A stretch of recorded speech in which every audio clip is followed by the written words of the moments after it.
Hey guys, what's going on? It's Savis Romo bringing you all your daily dose for January 31st, 2012 for Interactive Sports Talk Radio. And let me start off by saying yesterday I flubbed once again. Last week it was the Oregon wearing Under Armour jerseys. This week it is John Fox being Denver's defensive coordinator. John Fox remains Denver's head coach. Jack Del Rio is their new defensive coordinator. Moving forward, though, the Colts reportedly hire former Pittsburgh offensive coordinator Bruce Arians as their new offensive coordinator, which I think signals the end of Peyton's reign in Indy. Um, Even if they wouldn't have hired an offensive coordinator this early, I still think Peyton's gone.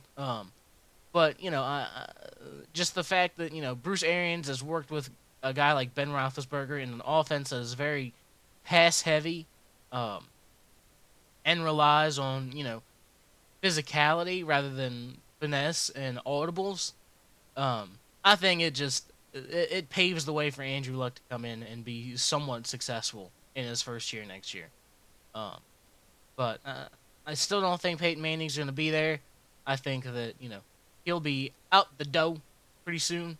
And I read a report this morning before I started filming that the nerves in his arm haven't been regenerating as quickly as they thought they would, since December, and he's way behind, and how he may never play again. It doesn't matter whether he plays again or not. It won't be in Indianapolis. Moving forward, Mike Tyson. Okay, it was announced last night on Monday Night Raw that Mike Tyson would be inducted into the WWE Hall of Fame this year.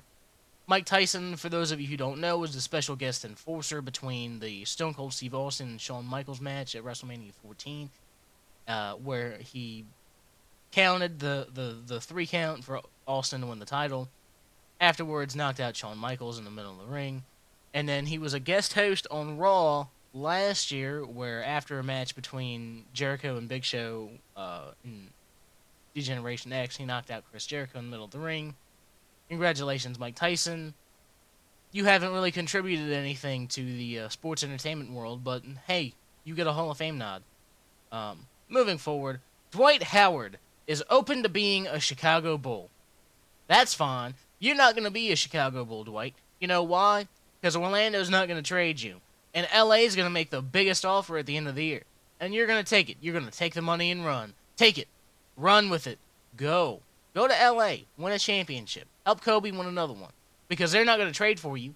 And Orlando's not going to trade you unless they trade you to LA. I'm telling you right now. So if you're open to being a Bull, that's awesome. But it means nothing. Absolutely nothing. Period. End of story. You're going to LA at the end of the season. You won't go to Chicago at the end of the season. Because they're not going to be able to afford you. Paying Derrick Rose all that money. Not happening. Moving forward, though, the Orioles signed Armando Galarraga. He is 26-30 in 95 games in his career, and that was 86 starts with a 4.69 career ERA. He was also the pitcher who was 1 out away from a perfect game in Detroit against the Indians in 2010. If memory serves me correctly, that was the blown call at first base by the umpire, where he was out, but he was really not out according to the umpire. First base umpire.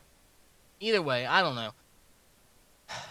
It happens. I think it's a decent pickup for the Orioles. Me being an Orioles fan, he should shore up their pitching a little bit. Not that their starting pitching was absolutely horrible. The bullpen was primarily worse, but they also picked up Pat Neshek in free agency. He's a right-hander who should help shore up the bullpen a pinch, coming in with a 4.01 ERA, I believe. It is what it is, but hey, they're out there signing guys and making deals. Last little bit is the Rangers have signed their manager Ron Washington to an extension through 2014. Ron Washington won 75 games for the Rangers in his first year in 2007, and that total has gone up every year since. And only Bobby Valentine and Johnny Oates have more wins in a Rangers uniform as a manager than Ron Washington, which I did the math, and if they continue winning along the lines of how they have been, that record should fall about midway through 2013. But that's it for me. Until next time, guys, I've been Savis Romo. I've just administered you your daily dose.